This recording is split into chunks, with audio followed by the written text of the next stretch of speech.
Hi అండి. Welcome back to our channel Alekhya Kondakavuri. First time గనక మన ఛానల్ ఎవరైనా చూస్తున్నట్లయితే ప్లీజ్ లైక్ చేయండి, షేర్ చేయండి, సబ్స్క్రైబ్ చేయండి. నాకైతే ముగ్గురు పిల్లలతో నా ప్రొడక్టివ్ మార్నింగ్ రొటీన్ అయితే ఎలా ఉంటుందో చూపిస్తానండి. ఎలా అంటే ఉదయాన్నే లేచి ఫ్రెష్ అయిన తర్వాత వాకిట్లో ముగ్గు వేసి, చెట్లకు నీళ్లు పోసి కొంచెం సేపు నా బుజ్జి గార్డెన్‌లో టైమ్ స్పెండ్ చేయడం వల్ల నాకు చాలా హ్యాపీ అనిపిస్తదండి. ఎందుకంటే ఎంత పీస్‌ఫుల్‌గా అయితే మన మార్నింగ్ ఉంటుందో, అలాగే డే మొత్తం ఉంటుందని నా ఒపీనియన్. మీకు కూడా అలాగే ఉంటుందా? మీకు కూడా అలాగే ఉంటే ప్లీజ్ ఒక కామెంట్ చేయండి. తర్వాత పిల్లలకి లంచ్ బాక్స్ ప్రిపరేషన్‌తో చాలా బిజీగా ఉంటాను. అయితే హడావిడైతే ఉండదండి. ఎందుకంటే ముందు రోజు నైటే నేను ఏమేం కర్రీస్ చేయాలి అని చెప్పేసి ప్రిపేర్ అయి ఉంటాను. సో, నాకంత హడావిడైతే ఉండదు. ఆహ్, చాలా విసుగ్గా కాకుండా నా హాబీ అయిన సాంగ్స్ తోటి నా వంట అయితే చేస్తూ ఉంటానండి. అలాగే ఇవాళ వంకాయ చట్నీ చేస్తున్నానండి. నేను అంత పెద్ద వంకాయ అయితే నేనెప్పుడూ చూడలేదు. అలాంటి వంకాయని ఎలా చేయాలా అని చెప్పేసి చట్నీ అట్లా ఏదన్నా గానీ స్పెషల్స్ చేయాలని చెప్పేసి యూట్యూబ్‌లో చాలా సెర్చ్ చేశాను.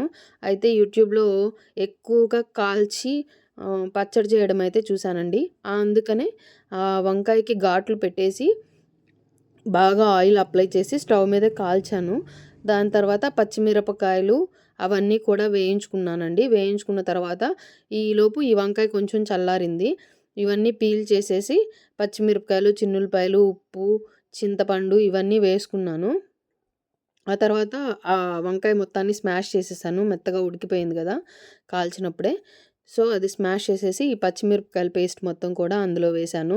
పచ్చడైతే చాలా టేస్టీగా వచ్చిందండి. సూపర్‌గా ఉంది.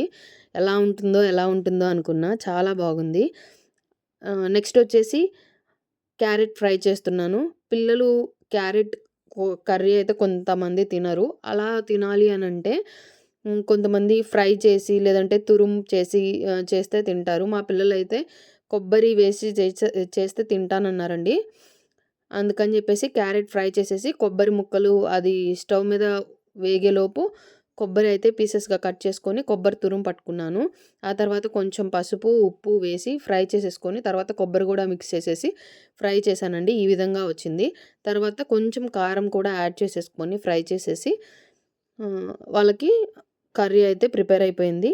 ఆ తర్వాత నెక్స్ట్ వచ్చేసి పప్పు అండి. దోసకాయ టమాటా పప్పు చేద్దామని జెప్పేసి ప్రిపేర్ చేశాను. హ్మ్. కందిపప్పు కడుక్కొని పెట్టుకున్నాను. ఇవి ఫ్రై అయ్యేలోపు, క్యారెట్ ఫ్రై అయిపోయేలోపు, ఆ తర్వాత అందులో దోసకాయ, టమాటా, పచ్చిమిరపకాయలు అవన్నీ కూడా వేసేసాను. చింతపండు కూడా వేసేసి స్టవ్ మీద పెట్టాను. 3 విజిల్స్ అయితే వచ్చిన తర్వాత ఆఫ్ చేసేసి అందులో ఉప్పు, కారం, పసుపు, కరివేపాకు అలాంటివన్నీ ఏసేసుకొని ఓ పక్కన పోపు పెట్టుకుంటున్నానండి పప్పులోకి.